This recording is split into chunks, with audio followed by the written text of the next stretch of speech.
Thank you for coming. I'm Eileen Galuli, and I'm the acting director of the Heyman Center for the Humanities this year, and it's my pleasure to welcome you to this evening's conversation between Nick Hornby and Saskia Hamilton. Before I introduce them, however, I'd like to tell you a bit about the genesis of the event. About 2 years ago, my friend David Byther, who's at None Such Records, gave me an album called Lonely Avenue, which some of you may know. And it's a collaboration between Ben Folds, and the musician, and the writer Nick Hornby. And I was listening to the album for the first time in a car with my husband on the way to Brooklyn when I was suddenly taken aback by hearing a song entitled I'm in Love with Saskia Hamilton. And I thought, I know it's Saskia Hamilton, and I turned to the liner notes, and this is what I found. Saskia Hamilton. She's a real person and a real poet. She edited the Robert Lowell Elizabeth Bishop letters, a book I have on my bedside table. One night, I just found myself thinking about what a fantastic name she has for her line of work. The song's narrator is a teenage poetry nerd. There are some still. So for a brief moment, I thought I'd play you the song, but instead I'm just going to quote from some of the lyrics. I've only ever seen her name on a spine, but that's enough. I want to make her mine. Her passport alone is poetry. She got more assonance than she knows what to do with. I'm in love with Saskia Hamilton. She got two sibilants, no bilabial plosives. I'm in love with Saskia Hamilton. Gonna live with her, and it'll all be harmonious. How could it not be when she's that euphonious?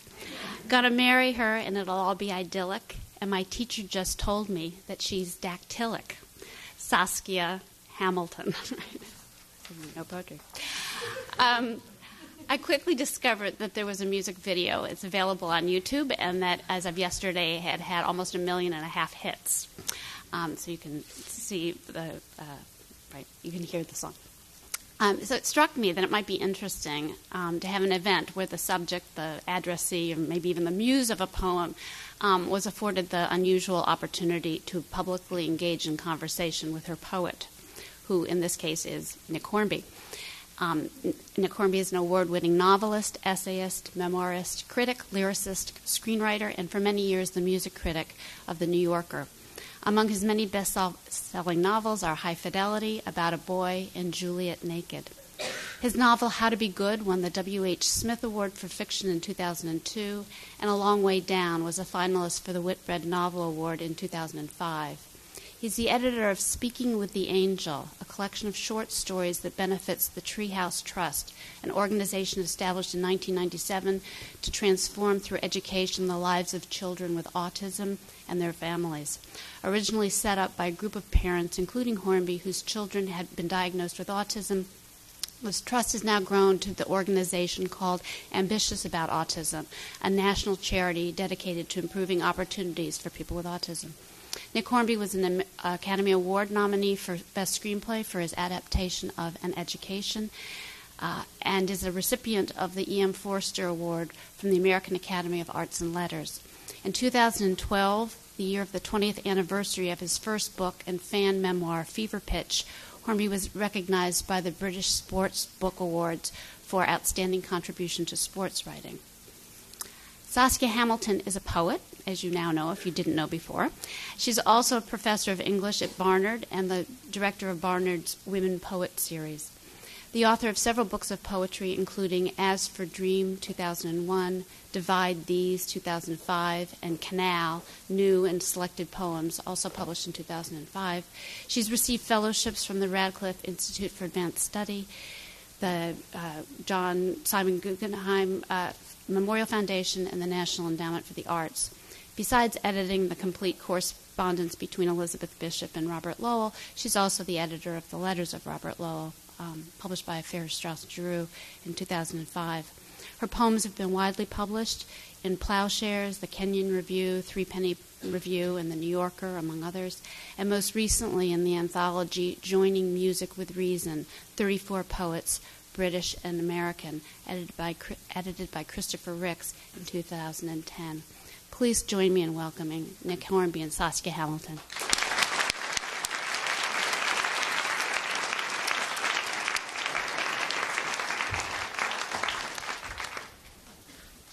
Hello. Hello. So, thank you, by the way. I would be very pathologically shy, so that's the extent I'll comment on that extremely charming song. But you're going to... That was a strange email to write. I did write to Saskia before the song came out saying that this rather strange thing has happened. I found myself writing a song about you, and you sent me a very gracious email back, and then I had to tell you that Ben was performing the song on Jimmy Fallon, and you sent me a very gracious email back, and then I told you that this kid who gets 1 million YouTube hits was making a video, and you wrote me a very gracious email back, so thank you. It was the strangest email I think I've ever received. And now there are all these teenagers in love with Charlie, yes, who made the video. Who I think are not so happy about, I mean... So you're hated because I'm by some. I right. appear to be hated.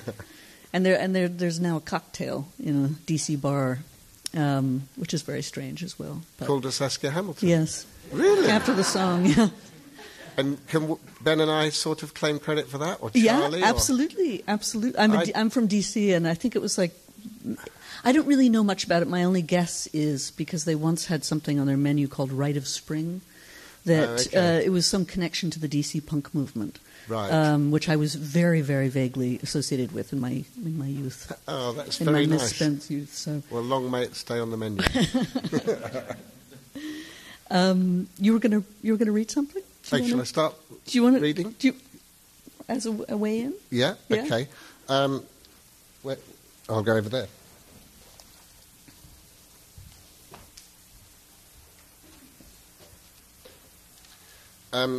I haven't read this before. Nobody's read this before apart from me. I'm at the beginning of a new novel, which is called at the moment, and I think it will stay called, Miss Blackpool. And for those of you who don't know the UK, Blackpool is a seaside town in the north of England. When I see old film of the 40s and 50s and 60s, it gives me a real pang to think that people went to this place, thank you, on their holidays, because the north of England is cold and miserable, and more in hope than expectation, I think. They built a kind of Coney Island, and it was enormously popular for a while, but then package tours were invented, and not so many people go to Blackpool on their holidays anymore. But this novel is going to be about a fictitious sitcom that becomes huge in the 1960s and early 1970s. I wanted to write about collaboration and what happens when people work together on things like movies and TV shows, how it's the product of several different imaginations. I wanted to write about lots of people's ideas about marriage and how that's reflected through this TV show. And I wanted to set it in the 60s because I wanted to write about somebody aging over several decades. So that's how the book will progress. But this is basically the opening of the novel. There were a few aimless minutes between the parade and the announcement, so friends and family gathered round the girls to offer congratulations and crossed fingers. The little groups that formed looked like very peculiar flowers, Barbara thought. The petals were all dark brown and beige because it was a cold, grey day, and everyone in the audience at the South Shore Baths was wearing a raincoat. But right in the middle of each drab clump was a girl in a brightly coloured bathing suit, beaming and shivering with nerves and cold. As the raincoats crowded round the girls, Barbara began to work on the idea that they looked more like licorice all sorts, but turned inside out, with the licorice on the outside and the lurid sugary coconut in the middle. Barbara hadn't invited any friends, and her father was refusing to come over and join her, so she was stuck on her own. He was just sat there in a deck chair pretending to read the Daily Express. The two of them wouldn't have made much of a licorice sort, but even so, she would have appreciated the company. In the end, she went over to him. Leaving the rest of the girls behind made her feel half naked and awkward, rather than glamorous and poised, and she had to walk past a lot of wolf-whistling spectators. When she reached her father's spot at the shallow end, she was probably fiercer than she wanted to be. "What are you doing, Dad?" she hissed. The people sitting near him, bored, middle-aged holidaymakers, suddenly went rigid with excitement. One of the girls, right in front of them, telling her father off. "Oh, hello, love. Why wouldn't you come and see me?" He stared at her stupidly as if she'd asked him to name the president of Timbuktu. "Didn't you see what everyone else was doing?" "I did, but it didn't seem right, not for me." "Well, what makes you so different?" "Well, a single man running amok in the middle of a lot of pretty girls wearing not very much, I'd get locked up." "Well, would you have to run amok?" Barbara asked. "Couldn't you just stand there talking to your daughter?"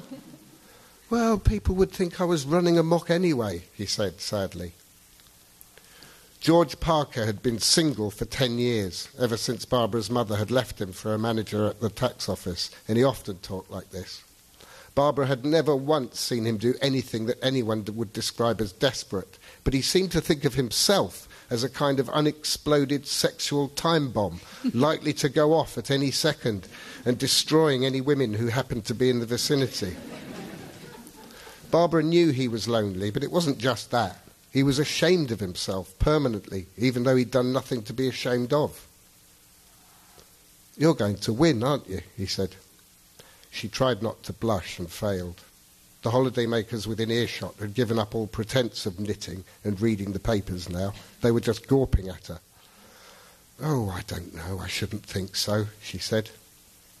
The truth was that she did know. She'd known it even before the mayor had come over to her, whispered "well done" in her ear and patted her discreetly on the bottom.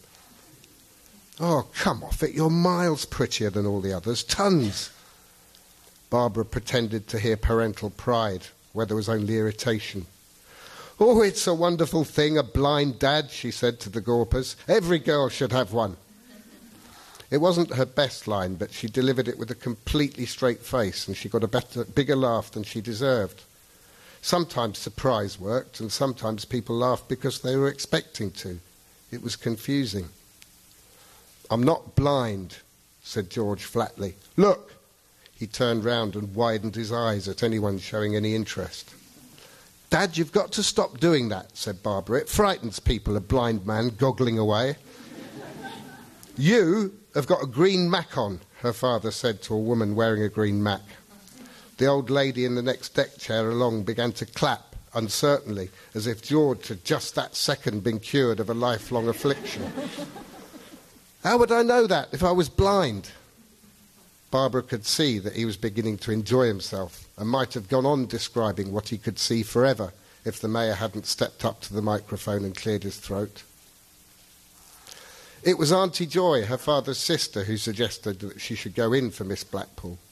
She casually came round for tea one Saturday afternoon and casually dropped the competition into the conversation and casually asked her why she'd never had a go, while her dad casually sat there nodding his head and pretending to be thunderstruck by the brilliance of the idea.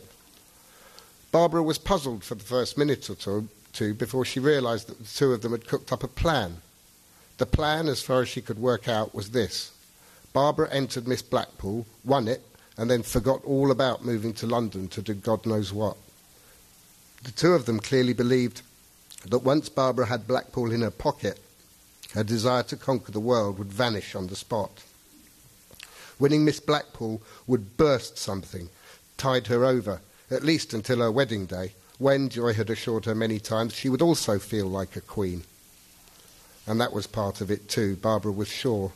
Joy was quite sniffy about Aidan, thought she could do much better, or much richer anyway, and beauty queens could take their pick. Audrey Harrison's daughter had married a man who owned 7 carpet shops, and she'd only come third. Barbara knew it wouldn't work. She didn't want to be a queen for a day or a year. She didn't want to be a queen at all. She just wanted to go on television and make people laugh. She didn't know much about queens, royal or otherwise, but she knew they were never funny, not the ones in Blackpool anyway.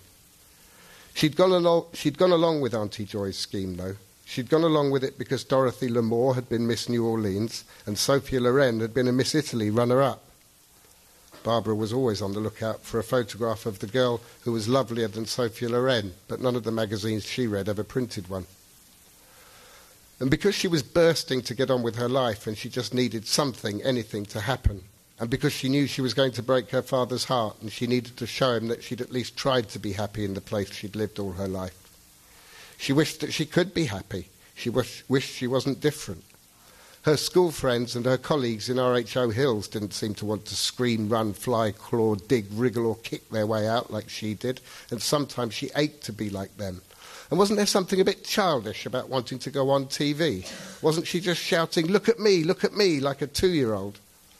All right, yes, some people, men of all ages, did look at her, but not in the way that she wanted them to look. They looked at her blonde hair and her bust and her legs, but they never saw anything else.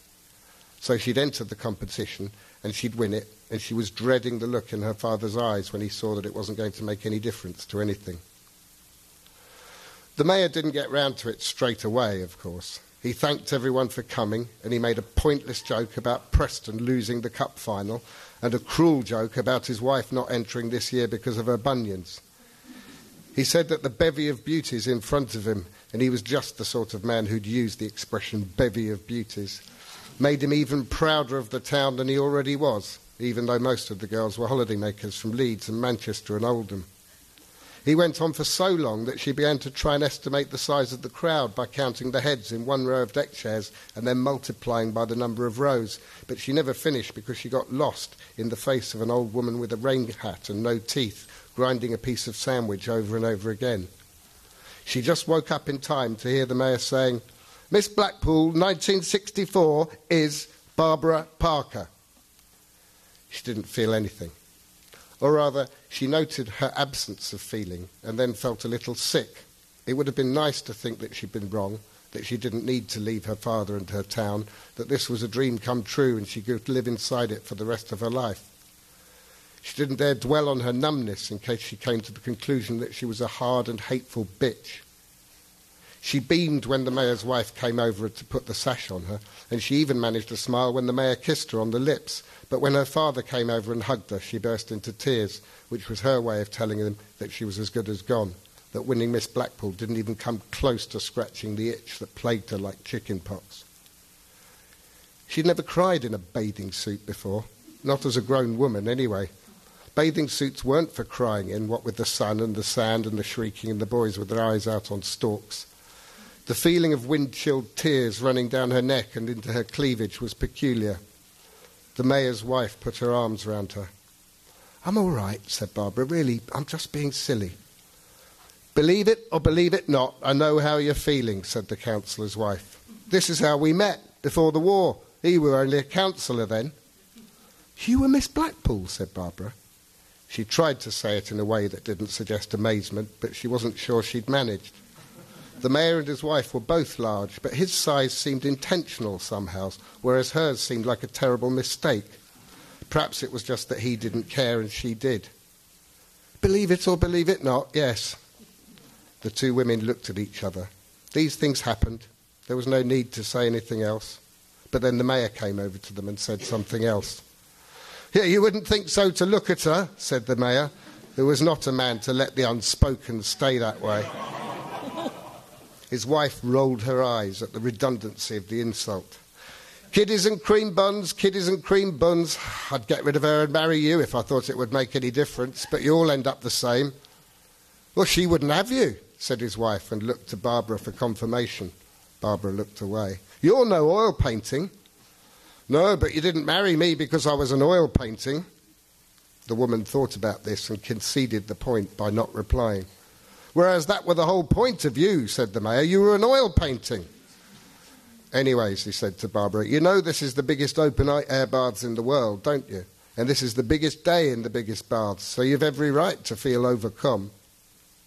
Barbara nodded and snuffled and smiled. She wouldn't have known how to begin to tell him that the problem was exactly the opposite of the one that he'd just described. It was an even smaller day than she thought it would be. "That bloody woman," her father said. "I hate her." The mayor and his wife looked confused, but Barbara knew who he was talking about. She felt understood and loved, and that made it worse. Barbara loved Lucy, had always loved her, and everything came from that.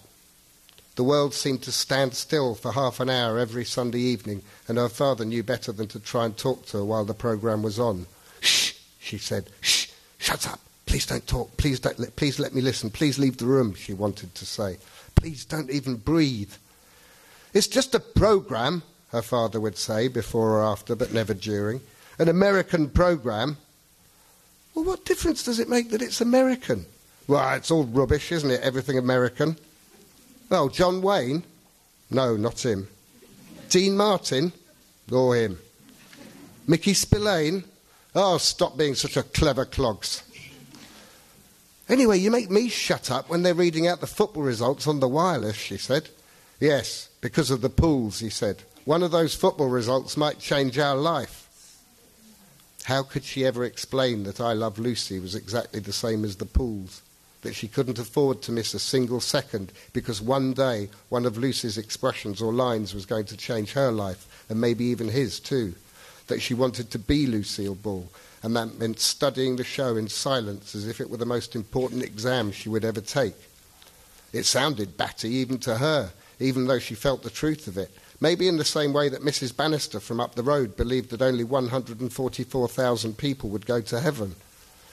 Mrs. Bannister didn't mind making herself sound daft, though, in the way that Barbara minded. "You don't even laugh at her," her father pointed out most weeks, "and she's supposed to be funny." But Barbara was beyond the laughing stage. She was too busy trying to slow it all down so she could remember it. If there was a way of watching Lucy every single day, then she'd do it. But there wasn't, so she just had to concentrate harder than she'd ever concentrate on anything and hope that some of it sunk in. There wasn't any time for laughing. Barbara didn't want her father to hate Lucy, but she could understand why he might. The photographer from the Evening Gazette introduced himself and ushered Barbara towards the diving boards.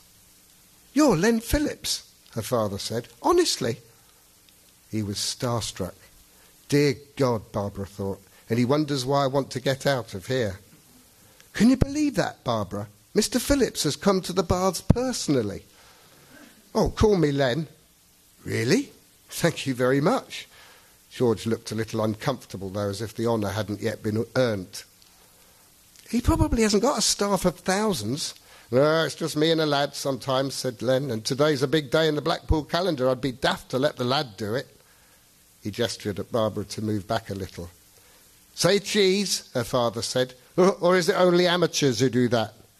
"No, we do it too, although sometimes I shout knickers just for a change."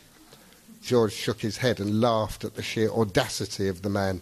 He was having the time of his life, Barbara could tell. "No boyfriend then?" Len asked. "He couldn't get the day off, Len," George said. He paused for a moment, clearly wondering whether he'd got too familiar too soon.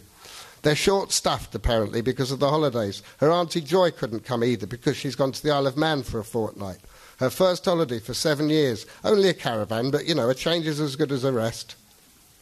"You should be writing all this down, Len," said Barbara. "Caravan, Isle of Man, change, rest. Is it just her and Uncle Jack, Dad, or have the boys gone too?" "She's only joking," said George quickly. "Where does she work?" "I don't know. We could ask her," said Barbara. "Oh, she's in the cosmetics department at RGO Hills," her father said, "and Aiden's in menswear. That's how they met." "Yeah, well, she won't be there much now, will she?" said the photographer. "Won't she?" said George. "Well, I'm always taking photos of Miss Blackpool, hospital shows, charity galas. She's got a lot of responsibilities. It'll be a busy year. We'll be seeing each other a lot, Barbara, so you'll have to get used to my ugly mug." "Oh, Lord," said her father. "Did you hear that, Barbara?" "Yes, I'm standing right here." Hospitals, charity galas. What had she been thinking? Auntie Joy had told her about the shop openings and the Christmas lights, but she hadn't thought about how she'd be letting people down if she just disappeared. "Where's she going?" said Len. "Where are you going?" said her father. 15 minutes later, the runner-up, Sheila Jenkinson, a tall, dopey redhead from Skelmersdale, had been crowned Miss Blackpool, and Barbara and her father were in a taxi on their way back home. She left for London the following week. Thank you.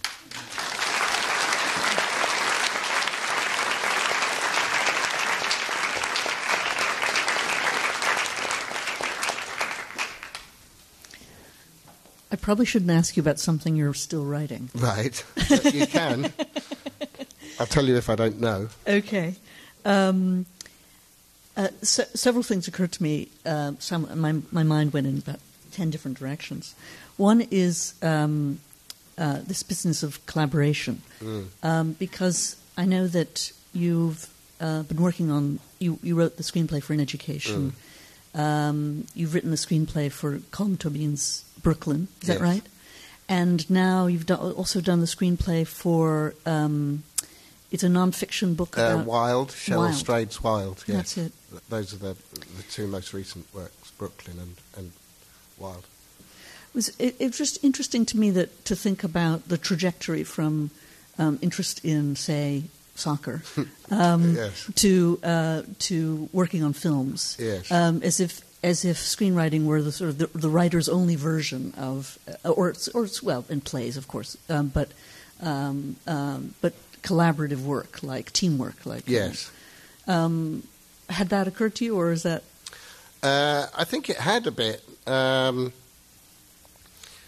I've enjoyed being a part of a team in sport, and in I haven't done many proper jobs, but the bits that I have done, I've quite enjoyed being a team player, and yes, to go from that to sitting on your own in a room. Year after year after year until you finished a novel, and then travelling on your own to promote it, and then going back to start another one. I think that it did appeal to me to have a chance to work with other people, and I find it completely fascinating to understand more and more what other people bring to a particular screenplay. But is it easier that it's not your own work that the screenplays are based on? I mean, if you had written, say, the screenplay for High Fidelity, would you have done it differently? Or I think I understood quite quickly that I couldn't do it. That spending a couple of years putting something together and then being told by somebody to spend 3 years taking it all out again really didn't appeal to me that much. While I had ideas to do other things, and I'm always, so far ideas haven't run out, and there's always something else I'm anxious to get onto, and the new thing seems more attractive than the old thing that's finished. Also, I think it's a lot of writers seem to go into it thinking that they can control the process if they adapt a screenplay themselves, if they adapt a novel themselves and turn it into a screenplay, that somehow they control the process. But the nature of the collaborative medium is such that you cannot ever control the process. And you can maybe enough to say, I'd like this person to direct it, but I'm not sure that any writer does know enough professionally about how a director works and what they bring to something. And maybe you know enough about some cast members to say, I'd like that person, but do you know enough about child actors? Do you know enough about young actors? Then do you know enough about lighting cameramen and editors? Do you know enough about soundtrack composers?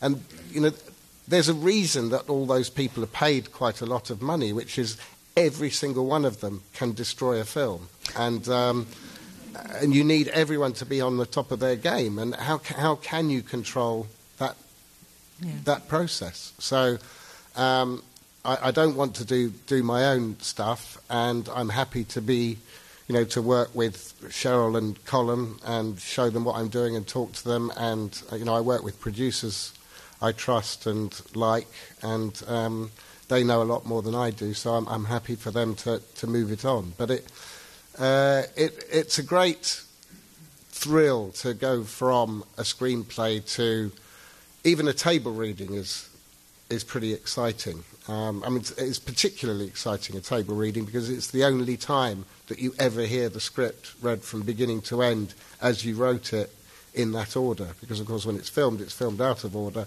and by the time it's edited, a lot of that script has gone anyway. So that's the sort of magic moment, I think, for screenwriters, the table reading. And then a few weeks later, you maybe walk into a room or a studio where there are hundreds of people, and you think, God, this is amazing that it started with one person's thought and then turned into this. And it's also interesting, too, to think about a writer like Hornby, whose books, I mean, different from him as a person. He's a very lovely, gregarious, very funny person. But the books are very meditative and interior. And I wondered whether that, and then I imagined that I haven't read the memoir of somebody walking alone in the mountains for however many days, 100 days or something like that. Given that your novels are so so many of them are about participating in bigger cultural things, like obsessives who are part of an obsessive culture, however small. I mean, it may be a musician that just has 30 people who are still interested in him 20 years after his retirement, but nevertheless they find each other, and it's an interesting contrast between the sort of conversational. It looks style. Like a contrast. I think actually, if you had to do the job of adapting Brooklyn, you would see that it's not as internal as you think it is. I don't know how many people know the novel, but it's about a young girl who moves from Ireland to Brooklyn in the 1950s. She watches. I mean, it's a quiet book because she watches a lot of things, but Colm doesn't really tell you what's going on with her. And she watches when she's in her village. She watches on the voyage, and then she works in a department store, and she's in this boarding house, and she's watching these girls. And if you go through the book underlining what's actually interior and undramatizable, there isn't very much. Whereas if you go through High Fidelity and underline all the bits where he's just sitting there thinking and moaning, that sort of to himself, that's about half the book. So weirdly, I think that Brooklyn is a much more external novel than High Fidelity, and same with, for example, A Long Way Down, which they've just finished filming. I think people have said to me, I can see that's a good film. And people who've read it, they remember that there is a scene in which 4 people are standing on a roof thinking about killing themselves. But that's kind of it as far as the visual nature of the film goes. It's like the first 3 seconds. And that book has got inbuilt backstory because you need to know what drove them up there in the first place, and that makes it tricky to dramatise. So, and I think the same is true of Wilde. I mean, there is a technical issue with making a walk of 100 days engaging for an audience, and I have had to externalise some of the things that she's thinking, but a lot of the drama of that book is the people that she meets, and also this incredible backstory that drove her onto the hike in the first place. So I think it's interesting that things convey a sense of being interior when they're not actually that interior. No, that's true, and I was thinking that about A Long Way Down too, that you're inside the character's mind. I mean, that's actually true of all your novels. To a degree. I think that they are. I mean, they're quite chatty, but mostly it's characters talking to the reader rather than talking to each other. Yeah. Ezra Pound, I think, said that, I'm going to misquote his words exactly. He said something like, "The best criticism of any work is the guy who goes and does the next job." I mean, that is to say, the greatest criticism of any work of art is a subsequent creation. It's not it's not that the greatest criticism of a play is a performance of the play, right? And so on and so forth. And the greatest criticism of a poem is somebody else writing a new poem that is somehow in conversation with it, however consciously or unconsciously. That's a very interesting idea. Well, it just must be so interesting to have a group of people, as it were, repunctuating your work in performance. It is interesting, and I've not stopped anything from happening because it's interesting to me what people get out of it, what they want to do. So, suddenly there are short stories that people are making into short films, and High Fidelity became a Broadway musical and a movie, and Fever Pitch was a one-man show, and I think it's fantastic actually to put something out there that other people want to run with and turn into something themselves. And I don't feel it's mine anymore. And the moment something's published, it isn't yours anymore anyway. All sorts of people are going to come up and tell you what they think it's about. It's only yours until the moment you finished it. So I think it's rather great to put something out and see it become something else. It's a lovely spirit that you have. I mean, I remember once hearing Michael Ondaatje in an interview, and someone said, "How did you feel about what they did to your book, The English Patient?" And he was quoting somebody else, I can't remember who, but he said, "They didn't do anything to my book." Yeah, I think that was... I think it might have been one of the crime guys, like Dashiell Hammett, or one of those guys, said, they didn't do anything to my book. Look, they're all up there on the shelves. They're fine. And that's how I feel about the books, that a bad film disappears and people come up and say it was a shame. I haven't had that experience. I've liked all the films. And a good film brings people back to the book. The only example I can think of where I haven't wanted to read a book because of the film is, that movie Endless Love. Do you remember that? Yeah. The Brooke Shields movie. Well, a couple of people told me that book is fantastic. And has anyone read it?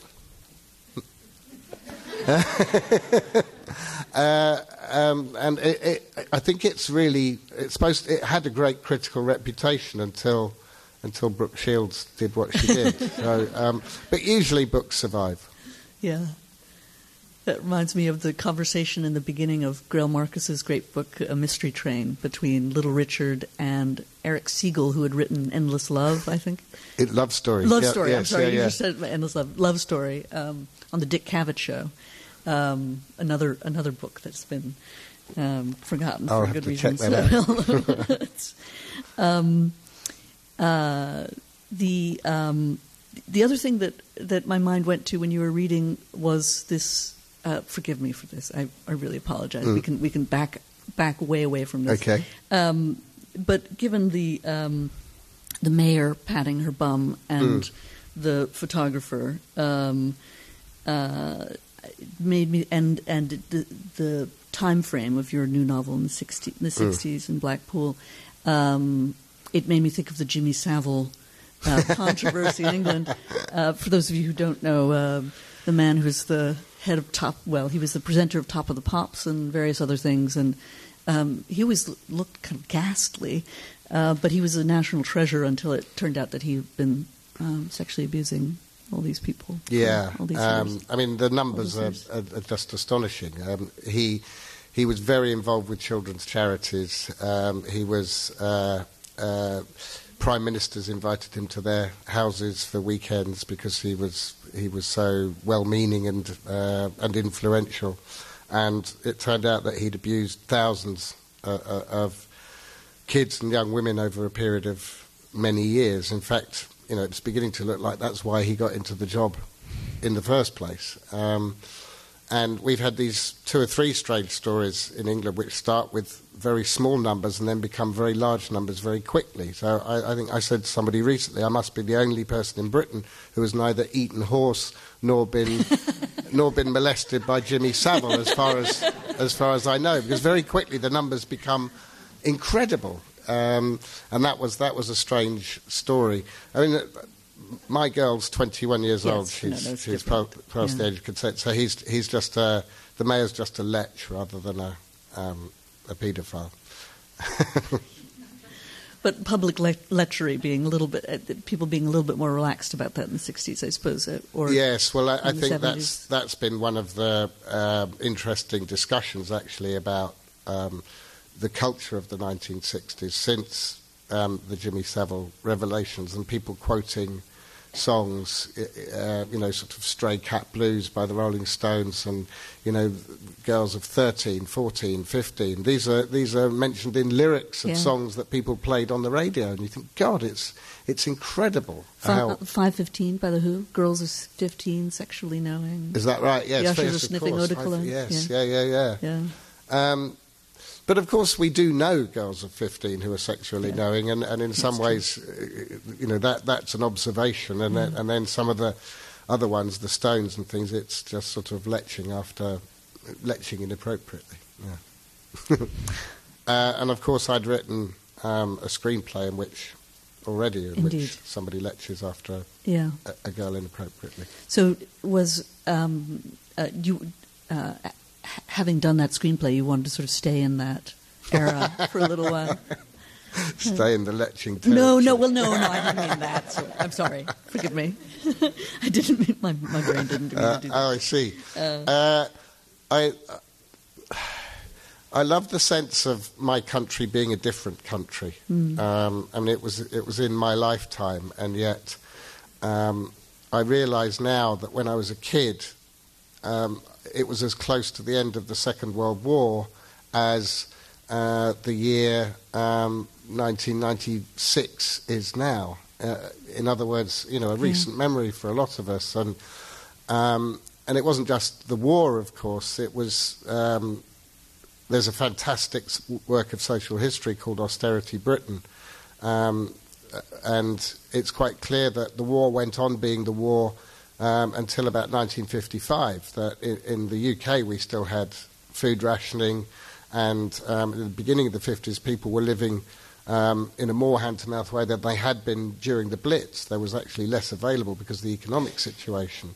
And I understand so much because, of course, then it becomes your war too. I was brought up by parents. Precisely, it was their childhood, their childhood and their teenage childhood. And the rows that we had about food and about me leaving stuff and not wanting to eat the stuff on my plate, and how that upset them. And I understand now much more why it upset them than I did at the time. I was completely baffled as to why it was any business of theirs whether I ate a bit of overcooked cabbage or not.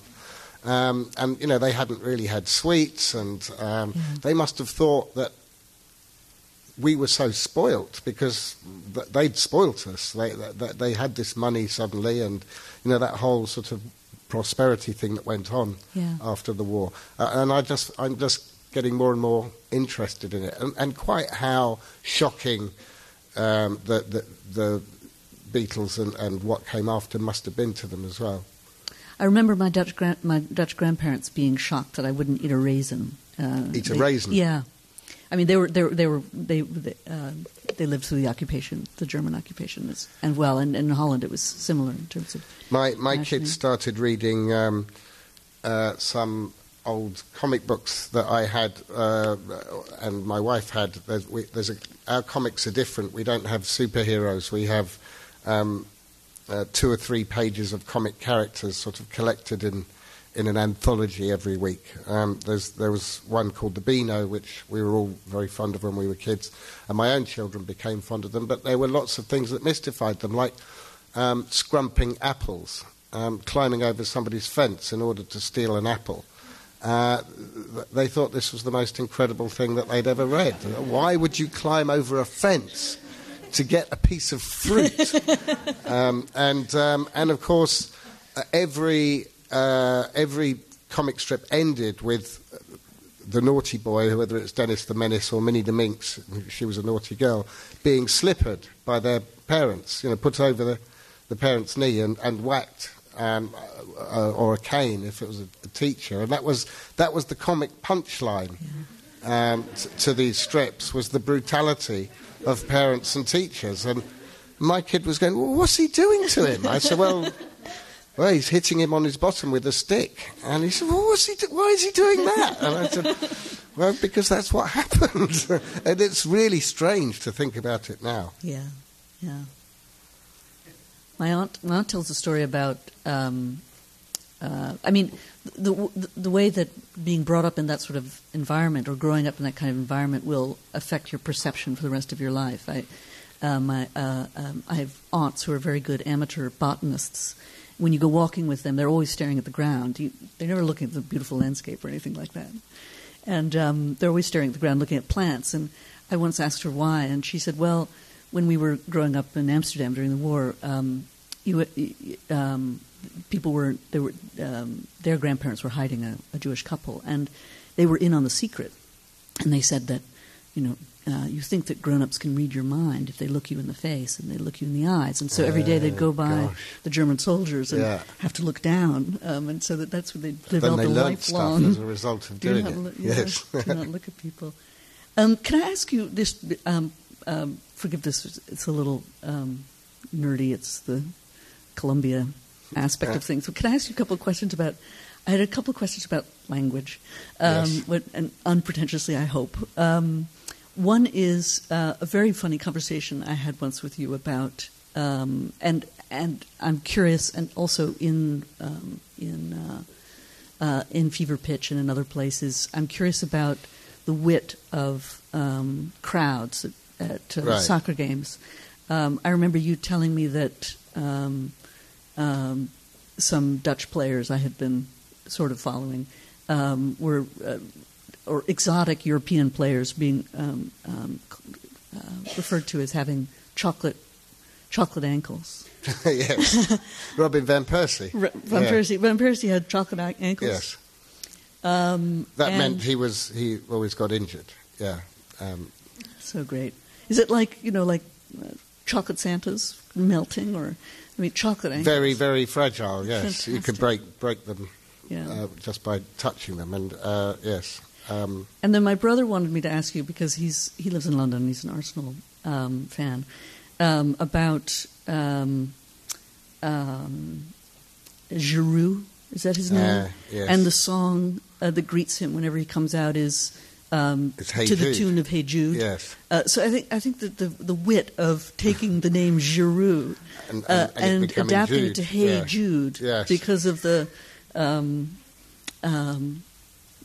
if the poetry professor side of me wants to take and re-scramble really those works, letters. Yeah. It's very witty. Yeah, it's also, I don't know, I find it curiously moving, the sort of social history side of it, that, a song written in 1968 that is still so much part of the collective unconscious. Mostly, the people who start the songs are young men, and then it spreads around the stadium. The young men are the people who gather behind one of the goals, and they're the ones who make the songs up. So, most of them would not have been born, none of them would have been born when the Beatles recorded Hey Jude. And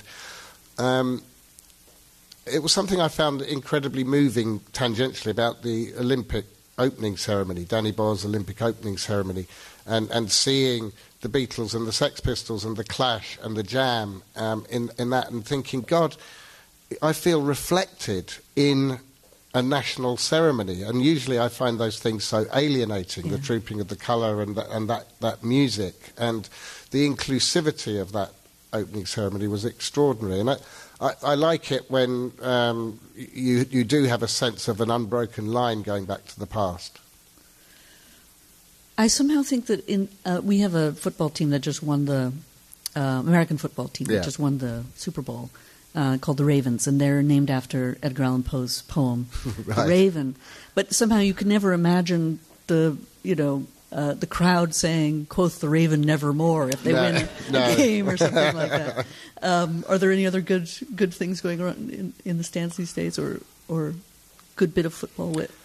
Well, I'm afraid British that football. Being an Arsenal fan this season has been so unutterably depressing that there's just sort of proper anger and despair in quite quite an interesting way. My kids have never seen them win anything. It's 8 years since they last won anything, and they were too young to remember. So they feel that they support a complete no-hoper team, whereas everything's, when they were really good, is still quite fresh in my mind. In 2004, they went through a whole season unbeaten. So there's a weird sort of disconnect between my memory and their memory, which is, they don't have it. Gloom. Yes. Yeah. They're a bit. They are quite interested in it, but there's a lot of real anger in the way that you only get at sport, where there's a big argument about whether the coach should stay or go, and he's much loved, but there is a feeling that his time has now come. And yet, when somebody unveiled a banner without kind of permission that said, "Thank you for the memories, time to go," he was beaten up. Oh. So there's proper sort of fermenting dissent in the stand that's quite interesting to watch. There was a funny story that you told on the radio about meeting the coach, yes. Arsene Wenger, and he said, what did he say to you? He said, I do have this strange career in some ways in England, because my first book, because Fever Pitch was so, it was incredibly successful, and it took everybody by surprise, myself included. But that was then sort of who I was to a certain group of people, that I was this football writer. And only a few years ago, after High Fidelity and About a Boy and the other books, the coach of Arsenal said to me, "But why no second book?" And I said, "Well, I did write some others." And he just sort of looked a bit sorry for me and said, "Oh, well, but it's okay, you can live." And I said, no, it's been okay. It's lovely. You write columns for The Believer that include books you've bought and books you've read, and the very first one mentions biography of all people of Robert Lowell. Yes. That probably what led you to buying... Yes, led me here. Led you here. Yes. Led you to getting the Bishop Lowell correspondence, yes. and then complimenting my parents. But there was this funny bit in it when Lowell wrote a letter to Randall Jarrell.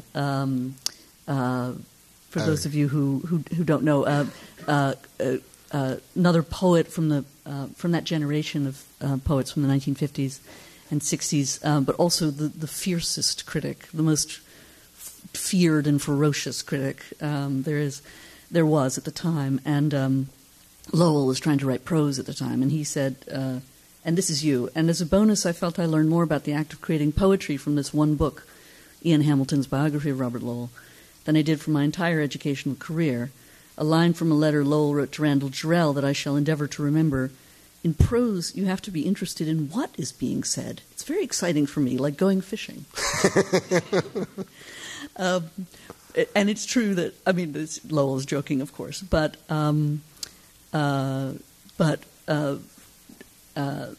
there is a wonderful anthology of poems about characters that Hugo Williams put together, but mostly poets don't seem to busy themselves thinking about characters so much, but they do obsess about language. And then you said in another one of your columns that you're not particularly interested in language. You said, or rather, I'm interested in what language can do for me, and I spend many hours each day trying to ensure that my prose is as simple as it can possibly be, but I do not wish to produce prose that draws attention to itself rather than the world it describes. So on the one hand, there's these jokes about language and also not wanting to take oneself too seriously and take writing too seriously, which has a very winning, I think, character. It's a very winning character of your style. But at the same time, some of your characters do think about, to me, some of my favorite moments are when they pause to think about what they've just said. Right. So in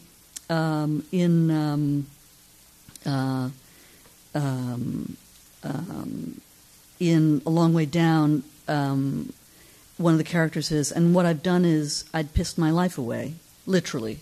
Well, okay, not literally. I hadn't, turned my life into urine and stored it in, stored it in my,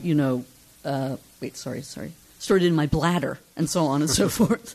But I felt as if I'd pissed my life away in the same way you can piss money away. Or this wonderful thing from Juliet Naked when she says the female character has been in an email correspondence with a rock star, and she says there was definitely a sad sack fantasy element to it. She couldn't deny that. Tucker had mentioned in his email that he was single again, so ... She didn't need to spell it out, and then in parenthesis, she wanted to be honest with herself, but honesty didn't mean having to complete every sentence, not when the missing subordinate clause suggested so much emptiness. So anyway, are there other moments like that? So I was just curious about... Well, I mean, there's been a debate recently. Who was it who said that somebody, was it here, who said that she felt that what defined literary fiction was a commitment to language? And I never know if I'm a literary writer or not. I don't know if it's even of any interest to talk about it, but I understand completely what she means when she says that there is a certain kind of writer who has a commitment to language and wants a reader to appreciate the language and to become involved in the language. And that isn't what I'm interested in doing. And I don't... Of course, like 3 people read poetry, whereas... I mean, yes, that's one of the differences. Well, I do want to be read. I do want people to read and enjoy. I don't want people to feel that they're bogged down in a book. I get very frustrated by my friends who... I don't know what the whole contemporary reading thing where they will read a book for a book group, or they'll read a book because it's won a prize, and then they'll read 5 pages and fall asleep, and then they'll read 3 pages and fall asleep, and 6 months later they haven't finished the book and they realise actually they're not going to finish the book. And there are so many books that these people would love. I mean, they would stay up too late reading them. And some of them are great books. Some of them might be by Dickens. Some of them might be biographies. The whole literary fiction thing doesn't suit everybody. And yet the debate that dominates is that it should suit everybody. This is what we should all aspire to. Well, I don't aspire to do it. Yeah.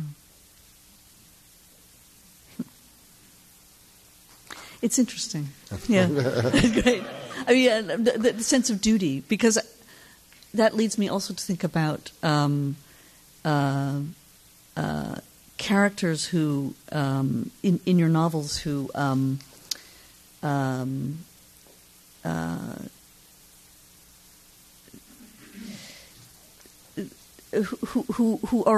very much in conversation with the reader. I mean, they need to account for themselves in some way. And I mean that's only tangentially related to the business of the duty of reading a good book. I think there is a lot of stuff in the books about people who are screwed up morally. Yeah. I mean that I suppose directly was what How to Be Good was about, and a lot of A Long Way Down is about their own sense of personal responsibility and where it's failed them. About a Boy is about what this guy owes somebody that he doesn't know. And has no blood relation to. So it is something that keeps coming up. I am a bit of a moralist. Yeah, and High Fidelity sort of having to account for and not quite apologize for his bad behavior. For his bad behavior and putting it in context. And of course the singer in Juliet Naked who has all these failed relationships and children sort of strewn over America that he can't really account for anymore. And he feels bad about it, and it's something we've been talking about because the movie of A Long Way Down is coming out, and going back to the sort of paedophile thing.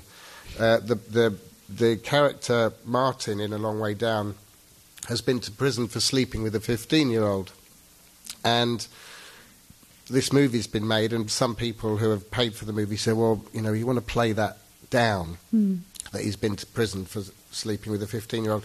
You think, well, yes, I understand what he means, but on the other hand, the whole point of the book is that he feels so wretched about having done something bad that he wants to kill himself. You think, what more do you want him to do apart from commit suicide?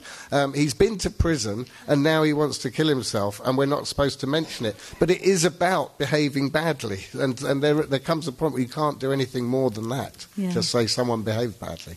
Yeah. That makes me think, too, of the American adaptation of Queer as Folk, that series that came out, where one of the younger characters is 15, who has his sort of first sexual experience and so on and so forth. And when it was made in America, they made him older because American audiences felt that they couldn't handle. Yes, couldn't handle and there was a lot of trouble about it anyway. Was there? Yes. Was there? Oh no, that was Skins. That was another. Yes, okay. Skins, which was on MTV and was remade from a British program. Yeah. You started out as a school teacher. Yes. Is there anything about having to account for yourself, account for what you have to teach to children that you think to school children that had any kind of influence on your attitude towards no bullshit. Yes. No pretension, just telling it straight. Well, when I was teaching English, then you had this dream of a kind of book that you wanted to teach, which was that the characters had a sort of bottomlessly difficult problems, and yet they were comprehensible by anybody. And that seemed to me the dream of literature, and why Of Mice and Men continues to be taught decade after decade after decade, because there isn't a single kid who can't understand what the problems of those characters are, and yet there isn't a single kid stupid enough not to understand. There isn't a single kid smart enough to solve the problems. And that seems to me what a certain kind of literature should be pitching for all the time, that the cleverness is in the complication of the situation and not in the complication of the language. Yes, yes. And Dickens too? And Dickens too. I mean, I love Dickens, and the older I get, the more I think that he was a phenomenon. Just incredible energy and, the popular touch. And I don't know if you've read Claire Tomalin's biography of Dickens, but he was very hurt by the end of his life because he was no longer being reviewed. Bleak House wasn't taken seriously, and it got a couple of reviews in a couple of magazines, but he was a popular novelist and therefore didn't belong on the literary pages of newspapers. And I think there's a message to every writer there that actually you cannot be a future classic author if you have gone out of print. That you have to be loved, first of all. And this is not in relation to my own work at all. I'm not talking about whether I will be Dickens in 200 years' time. It's more about that sense of having a connection with a readership, and that readership loved him, and reading him in monthly parts, and also his working methods, which were extraordinary. He never thought for a moment that he would survive this long. He was writing 2 novels at once. He was writing to a deadline. He was padding things out because he didn't have enough to fill up a monthly part. And some of his most glorious comic writing is clearly came from to keep it going. To keep it going, that 6 or 7 pages you cannot justify in any way whatsoever, except it's a magic comic set piece with fantastic characters, and the jokes just keep on coming. And the whole sort of, I know in the early column of The Believer I was talking about this, but the whole writing school thing about pare it back, pare it back, and you cut it to the bone. You think, yes, well, that's one way of writing. The other way is to be huge and generous and funny and stuff in everything you can think of and fill up 600 pages for an audience, which is what Dickens did. I mean, it is interesting when you look at airport bookstalls that most people prefer big novels. The huge bestsellers are 500, 600, 700 pages. People don't really like things that are pared back to the bone terribly much, I think. Yeah, they want to be lost in something. They want to be lost in something, yeah. I mean, Game of Thrones is not a short book. There's a book? No, I'm just kidding. Shall we yes, open it up to the audience for questions? If you have some questions for Nick, we'd ask you to line up by the microphones if that's not too onerous and horrible. That would be great. Hi. Hey, I'm a Facebook fan of yours, so I saw about this a week ago, and I tried to read as much as I could between then and now. Okay. I just finished How to Be Good this morning, so that's the one that's really sticking with me. Okay.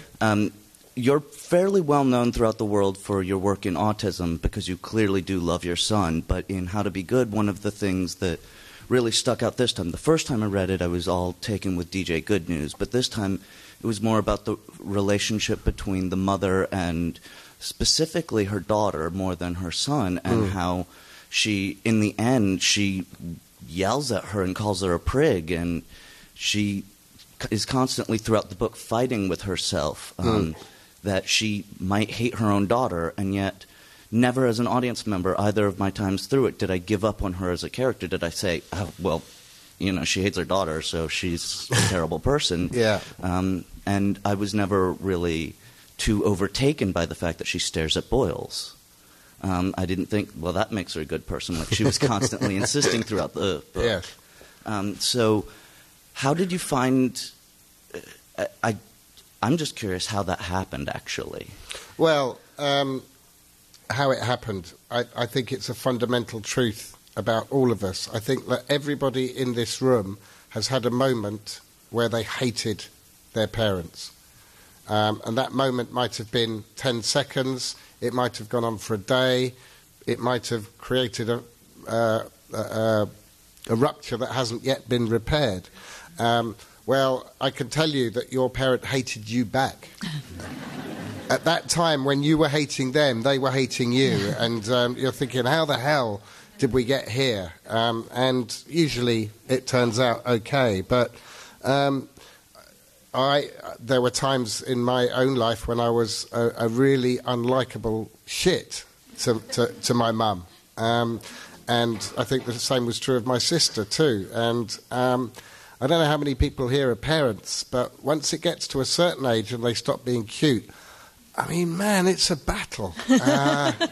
Really, no one tells you how brutal it is. There are parts where it's like war, and they hate you and you hate them, and you're trying not to. They're not really trying not to not hate you, but you're trying not to not hate them. And I think that other model of parenting, where everybody loves somebody unconditionally all the time, well, it's in there somewhere. Of course, you don't want anything bad to happen to your kid, but when you're in the eye of one of those storms that happen very frequently in families, the last thing you're thinking about is unconditional love, I think. So I think what you're asking me is it's more, I guess, a certain kind of movie model of a character and a sitcom model of a character where people, you know, sometimes they get a little bit impatient with their kids, but then they put their arms around them and tell them that they love them.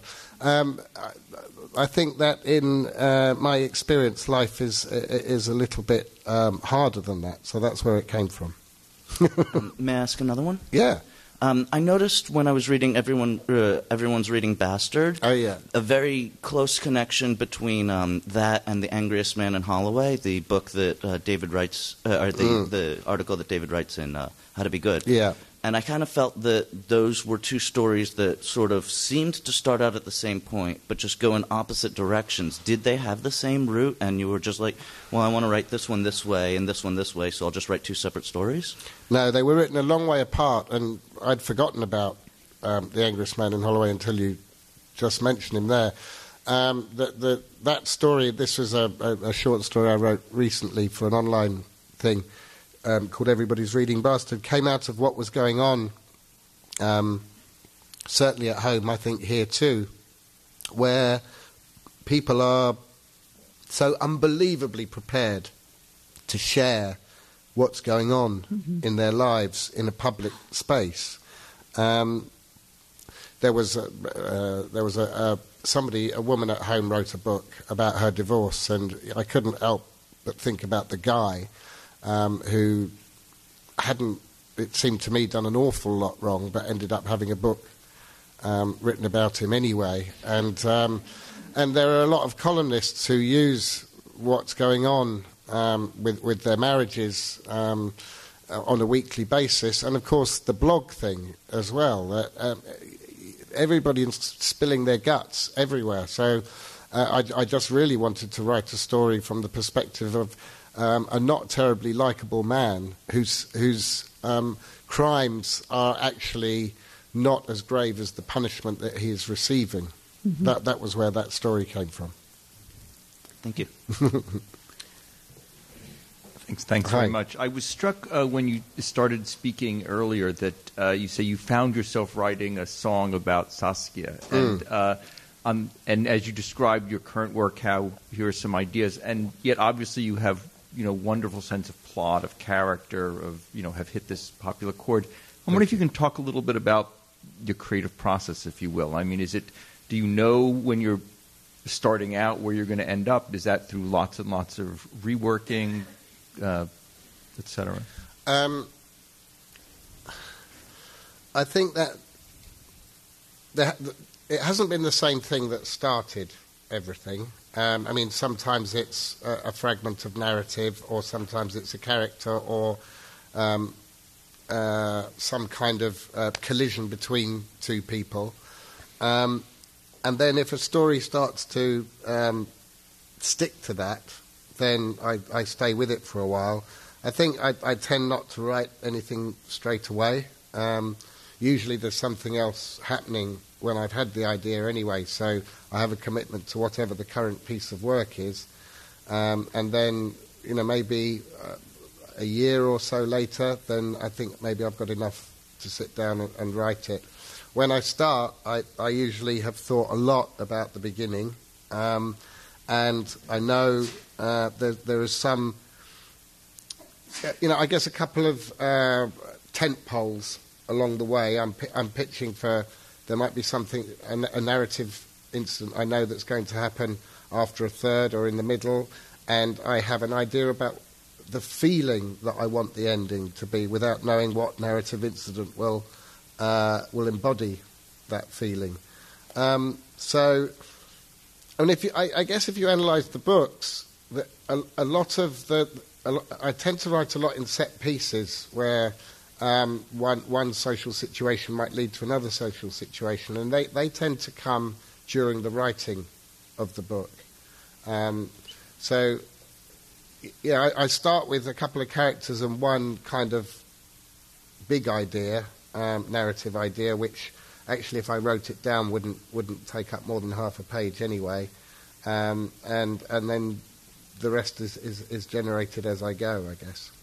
In false starts, sort of lots of them avoided. I think the worst false start I had was about a boy, where I wrote about half the book and chucked it because I didn't like it and it wasn't working, and I realised that the reason it wasn't working is that I tried to extend a joke too far, which was that I did start with the idea of a guy who invented a kid so that he could meet single mothers. He could check himself into single parent groups and hit on single mothers. But what went wrong with that book was that I tried to keep that from the reader. So the reader didn't know that he didn't have a kid either. And it distorted the book terribly, actually. You couldn't be truthful to the reader, and the whole point of all the writing I was doing was really just to conceal something rather than reveal anything. So everything skidded along the top, and it had a couple of good jokes in, but that was about it. And I realised when I analysed it that was what had gone wrong, that I couldn't keep that joke going really for more than a few pages. And so I went back and started again, and then it felt right. Then I felt that I could be much more truthful to the character and have a relationship with the reader by disposing of that joke that really was disfiguring the book. Thanks. Hi, my name is Irina, and Hi. I'm always very much in awe at the way you write your characters and how much I end up finding myself sympathizing and going along with your feelings, even if the characters are ridiculously different from my circumstances and where I come from. So how do you observe the world, and how do you characterize them so that everybody can feel related to them while they're so different from everyone? I hope this doesn't sound like something you might get in a Christmas cracker, but one of the things I realised, I suppose, only when I started writing, really, was that everybody pretty much has friends. And if you think about that, that means that someone that you might think is a complete arsehole has a social life in which he goes out for drinks with people. Maybe he has a wife, maybe he has kids who love him, and which means that they are not seeing what you are seeing. You are seeing one dimension of this person who you might think of as pure evil, but it in fact is not. And I don't want to write about Hannibal Lecter or someone who's going to dismember babies and put them in the basement. I'm writing about people who are functioning or semi-functioning or not quite functioning in the world that we live in. And so with every character, I suppose I find the point that other people would connect with. Even if I start off thinking of this character to do a job for me which isn't a very likeable job, eventually I will find the point where I like him because I recognise that perhaps other people liked him too at some point in his life, maybe even at the time I'm writing about. So it's that, really. It's trying to see people three-dimensionally, and it's fun to write, to create an unpromising situation for a character and an unpromising character, and then make a readership like him, make a reader become that person's friend, no matter what he's done that you might not approve of. Sorry, can I ask one more question? Sure. Related to the humor that you write in your stories, like when I read it, it's never too cheesy, but it's always very fresh. So how do you write it so that it doesn't come across that way when there's such a big audience and so many different points of views that are coming to read your work? That I cannot really. I can't really explain it in terms of technique. I think that I'm a good judge of my own jokes, and they don't make me laugh, but sometimes I can recognise that they actually are cheesy, and I take them out. Sometimes I get in a groove where I think, oh, this actually might be all right, and there are particular comic situations where you think, oh, this is easy to write, and the words come really, really quickly. Usually that tells me something. If there's a great deal of strain involved, like I was just saying with About a Boy, there was a great deal of strain involved, and that told me that something structurally was wrong somewhere. Mm-hmm. If I can get the tone of the book right, then gags tend to come. They're not one-liners. They're not things that you can take out and quote to people. You have to understand the context in which they're said. So I guess that the context has to be fertile enough to provide you with fresh comedy, is the truth of it. Okay, thank you. Yes. Hi. I got into your writing through your column for The Believer. And so I had sort of two related questions about the column. In one of your articles, you talked about how much you liked reading Moneyball. Yeah. And that made me think of, I'm a huge baseball fan, but it made me think of how Fever Pitch, when it was made into a film, became a baseball film. And I was wondering if you thought about that at all, like what you thought about that, especially having read about baseball now? And then just in general with your column, to me it sort of just seems like the ideal job to write about what you read every month for a living. And I was just wondering how that opportunity sort of came about for you. It's one of the things I'm quite proud of, is inventing that job for myself, actually.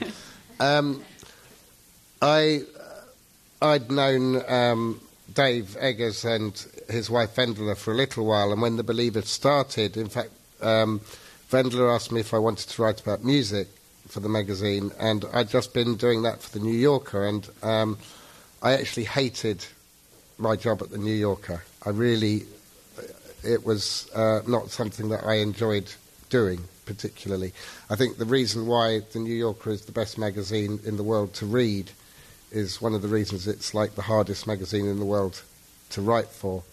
But I didn't want to write about music. But I had just gone on this little reading journey, which was described in the very first Believer column, of Ian Hamilton and Salinger, and I thought, actually, that happens a lot to us, that we do go on these journeys, that even if it's not obvious, there may well be a connection between a book you've just picked up and the next book you read, even if it's because the next book you read is the opposite of the one that you've just read, and that's why you picked it up.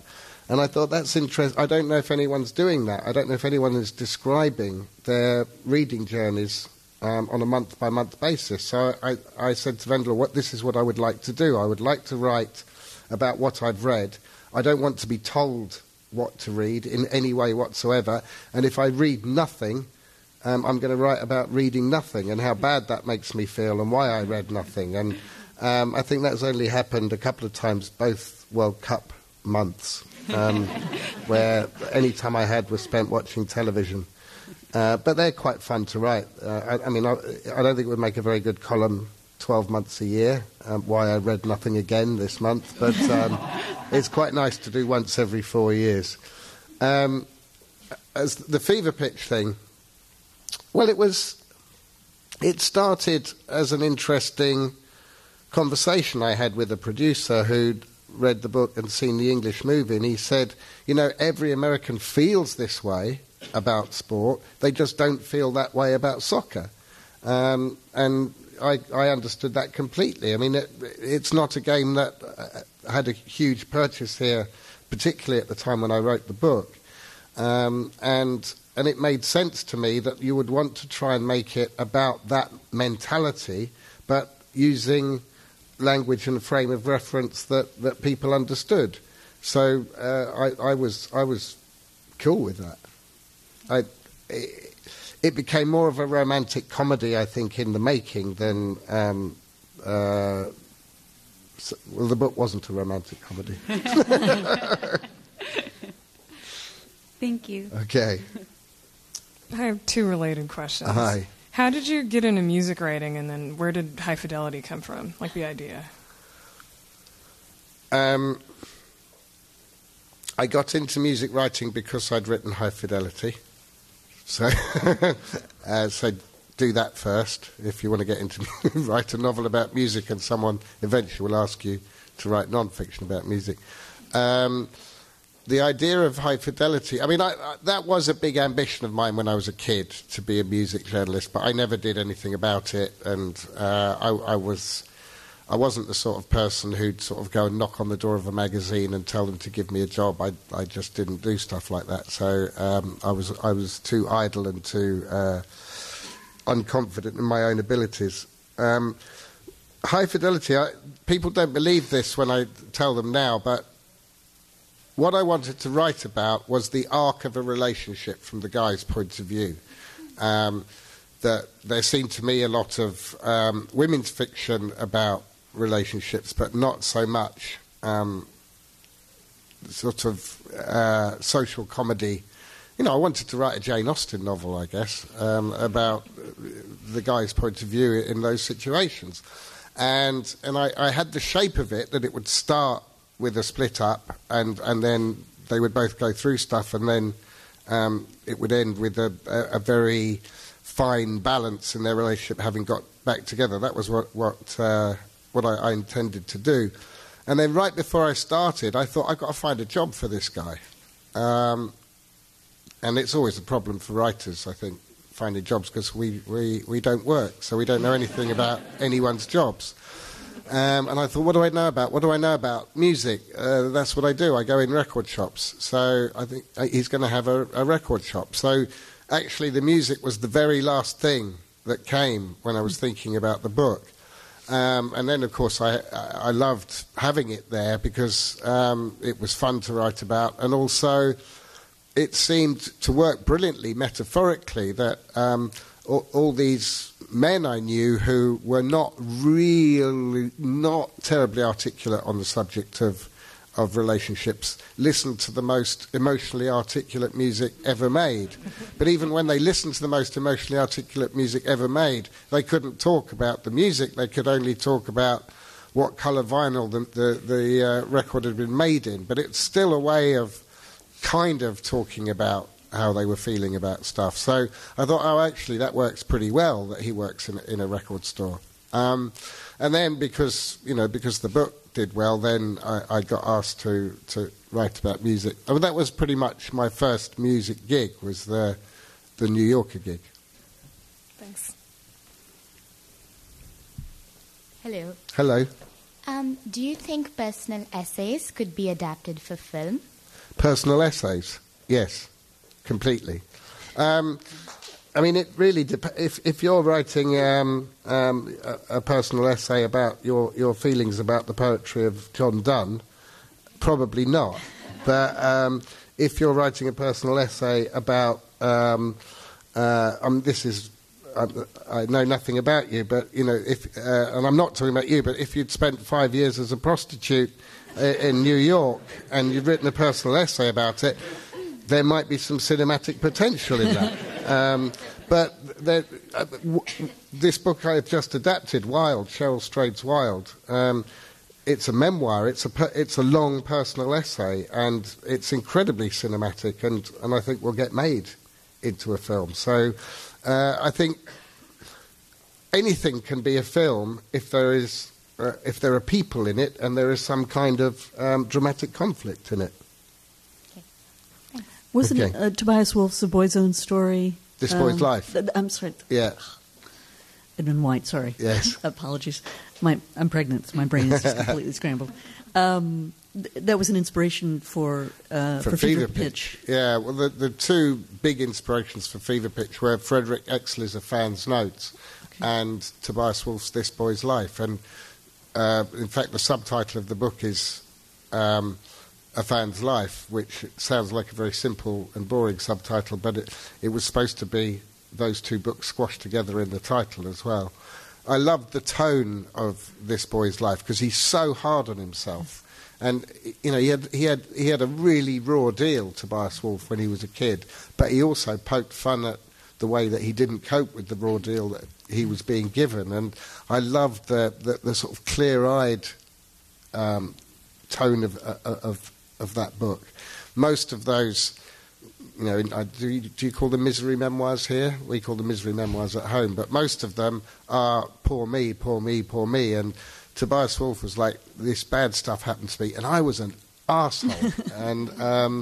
and it's funny when people do that, when people are criticising themselves, and there's a lot of comic potential that in that situation that I think he works through brilliantly. So it was a big inspiration, yeah.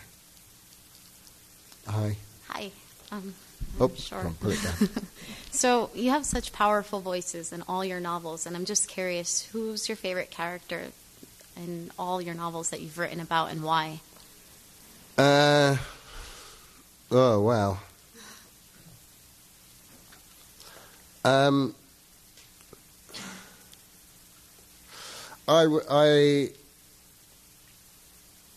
very fond of Marcus in About a Boy, the kid. I'm very fond of Jess in A Long Way Down. She's one of my favorites, too. Oh, thank you. And I like Tucker in Juliet Naked. Yeah. the people who are trouble. And I mean, Jess is a brilliant character to write about because she can start a fight in an empty room. And of course, as a novelist, if you're going to write a list of things that you wanted from a character, number one would be can start fight in empty room, because most of the time you're obeying the rules of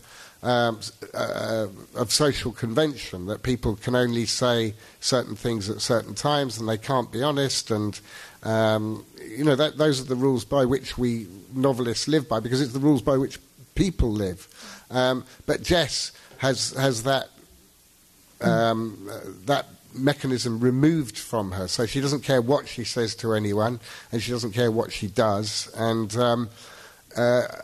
that was a kind of gift as a novelist. I suppose Marcus is a little bit the same, but he's kind of gentle enough not to wish to destroy people in the way that Jess can do. Thank you. Okay. Hi. Hi. Going back to the album you wrote with Ben Folds, Lonely Avenue, I'm wondering if you could speak in some detail about the idea behind and the writing of Levi Johnston's Blues. And also I'm particularly curious to know whether you ever got any sort of response from the people involved. As in Levi Johnston or any of his family? Or the Palin family. Right. Well, the whole process of that record was quite interesting. Can I talk a little bit how it all started? Yeah, please do. I wrote a book of essays called Songbook, which has me writing about songs that had meant something, or that I was interested in, or that I felt exemplified something about music. And one of the songs I wrote about was a Ben Folds song called Smoke, the words to which I completely love. I love the tune, and Ben has a fantastic melodic facility. There are so many of his tunes I love, but those words I thought were really great. And about, I don't know, a couple of months after it was published, I had an email via my publisher from Ben saying, I was really touched by what you wrote, and I admire your work, and we should get together and have a drink one day. And then he said at the end, by the way, he said, I think there's only one song of mine where I didn't write the words, and that was Smoke, the one that you wrote about. Which I felt pretty bad about. I hadn't checked the brackets, because in all Ben Folds song it says Ben Folds, but that one is Ben plus somebody else, who turned out to be his first wife. If you follow Ben's career, you know he's had actually several wives. Anyway, that was kind of a funny way to start. And then, I went to see a show, and we had a drink, and then I had another email saying, would you like to write a song for William Shatner? And that just seemed irresistible to me. Ben was making this album with William Shatner, and he was asking people to chip in, and he said, you know what William does, or Shat, as Ben calls him, you know what Shat does? He kind of declaims, and he's an older dude, and he declaims, and if you've got anything that comes to mind. So I wrote a song called That's Me Trying, about a very, very, very bad dad who is trying to contact kids that he hasn't seen for 20, 30 years.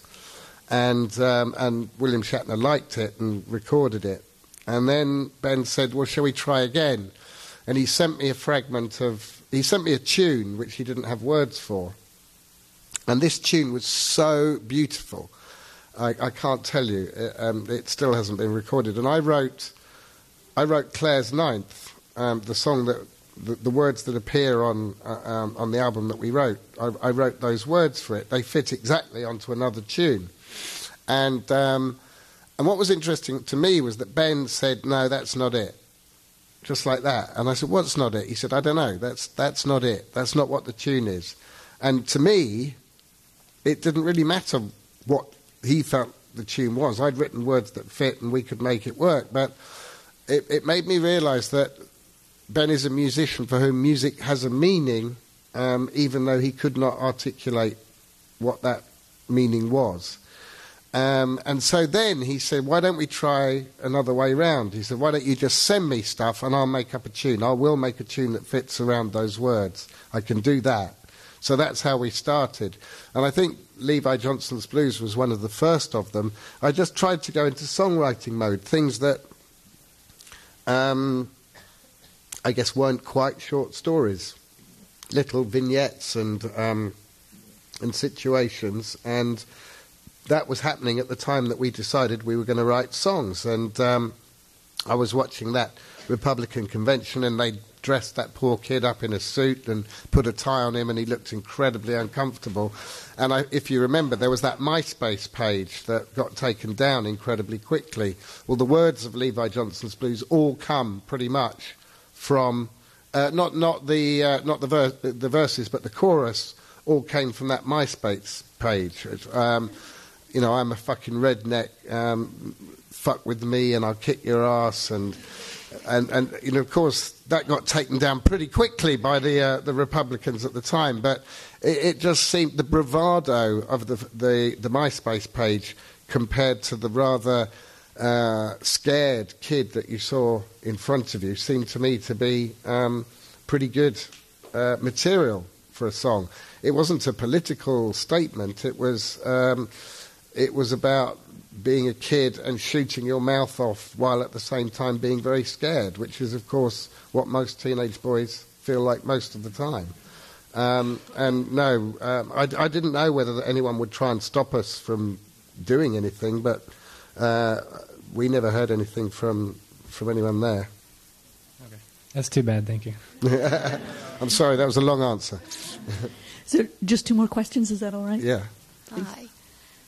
So Zadie Smith has said that when she's writing, often about, you know, where she came from in northwest London, that she's unable to write her books without talking or thinking about the people who might be reading her work, and particularly about the communities that she's grown up in. And she's often asked about success and whether her success is in some way sort of making it more difficult to write about the places she's come from. So do you feel like you're writing for any person in particular, any people, and you think that your success is sort of somehow disabling you to connect with that? Well, I don't think that I feel disabled in any way. I mean, in a sort of literal sense, I've carried on writing books and people have carried on reading them, and you just have to accept that that's good enough, actually. I think for any writer it's a weird process, because I probably did have an ideal reader in my head when I started. I think it was a woman. I don't know who. I think it was probably a university-educated woman in her 30s. Some kind of made-up muse, I guess. And then, of course, Fever Pitch was published, and the people who responded to that book immediately were not 35-year-old women. They were the first people that read it were Arsenal fans, like immediately. And in fact, it's still quite hard to find a first edition of that book, because not many. It didn't have such a big print run, and everyone who bought it, they weren't book collectors, they were Arsenal fans. They've got all these first editions worth now £400 or £500, but they don't know it because they're not in that kind of books market. So that kind of puts the value of the book up a bit. But then, of course, you know, you just meet more and more people, and I guess the first people were my age and my gender, and then by the time the paperback of High Fidelity came out, a lot of women were coming to the readings, and it was, I guess, more the people I'd imagined. Fever Pitch was conceived as an explanation of a certain mindset to people who didn't understand it, and I guess most of those people would have been women, because it was about obsessive football fandom. So I guess the first two books were like that, and then it became then I wanted to write a proper novel, because High Fidelity was sort of half autobiographical and half about music and all sorts of things. About a Boy was about people who I'd completely made up.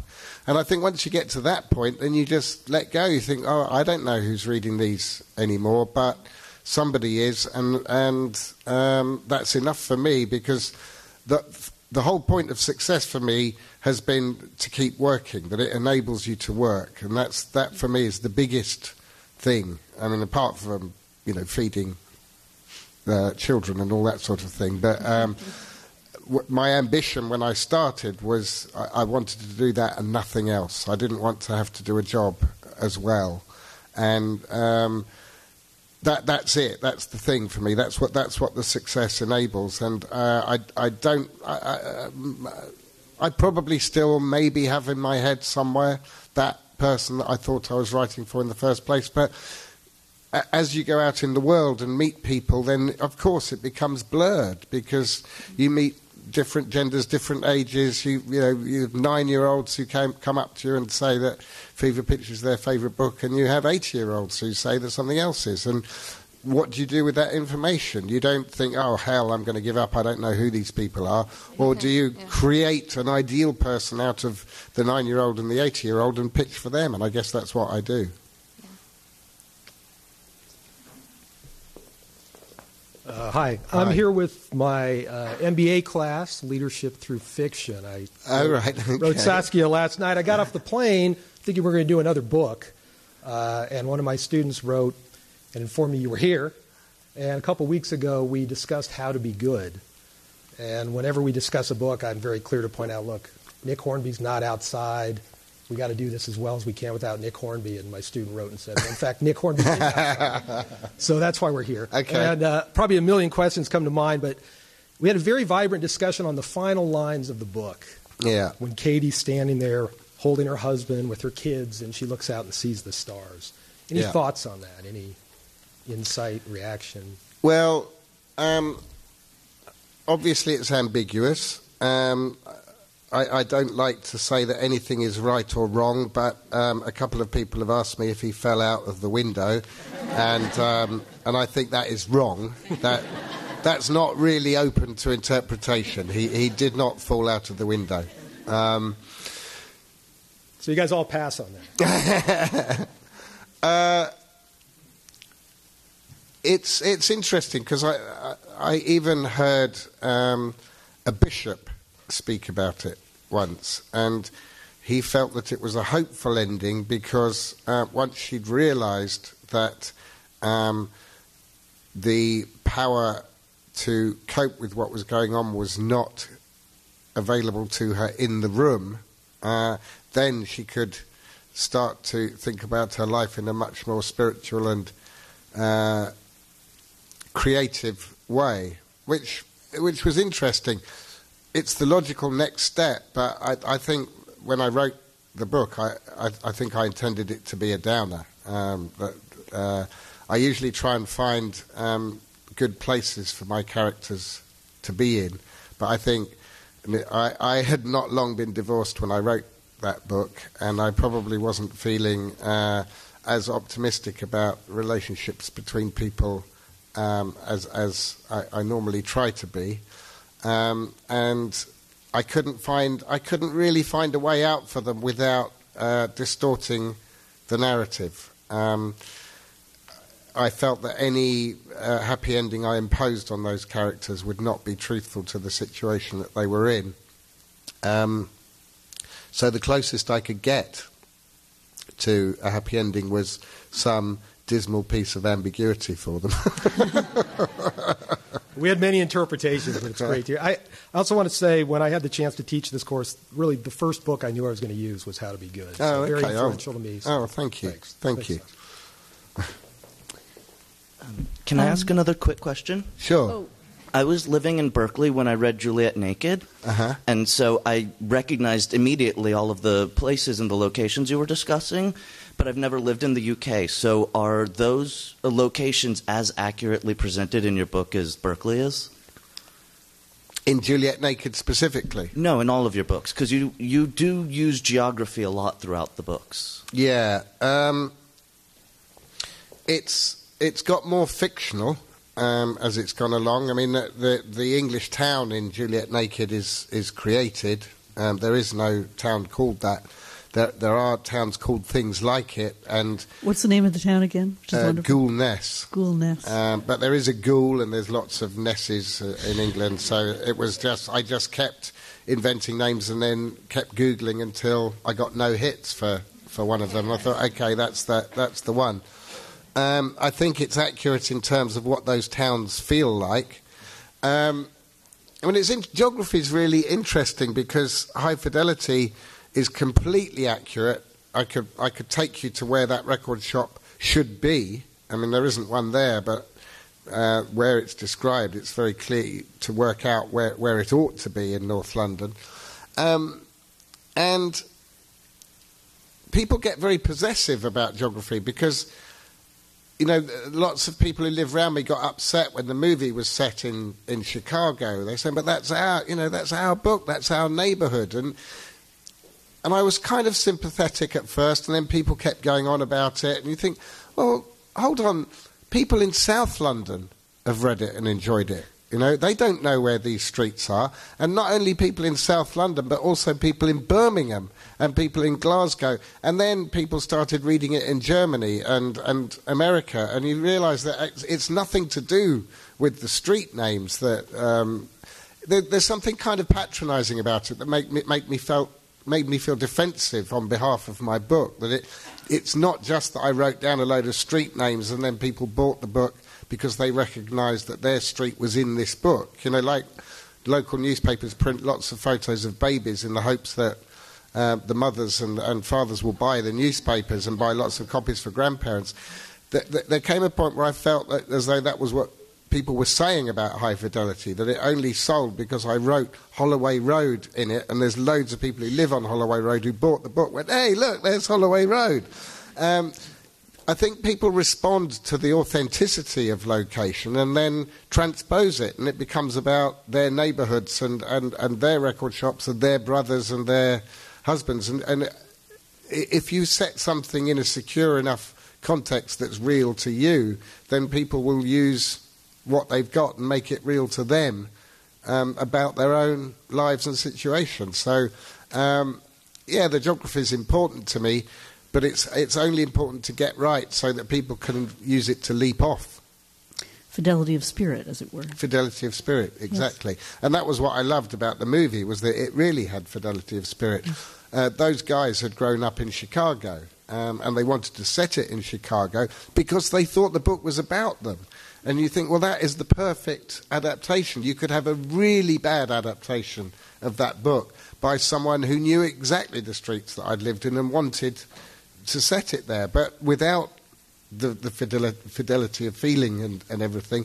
And, they transposed it. They were slightly younger than me, so the music references dropped 5 years, yes. And everything was really, really smartly done because it wasn't slavish to the book. It was true to the spirit of the book, and it meant a lot to me that the book meant so much to them that they wanted to tell the stories of their own childhood, that John, who appeared in it, and Devi, who wrote in it, they grew up together and they were music nuts, and it spoke to them. So that's what you want. Yeah. Help me thank the guests. Thank you. Thank you.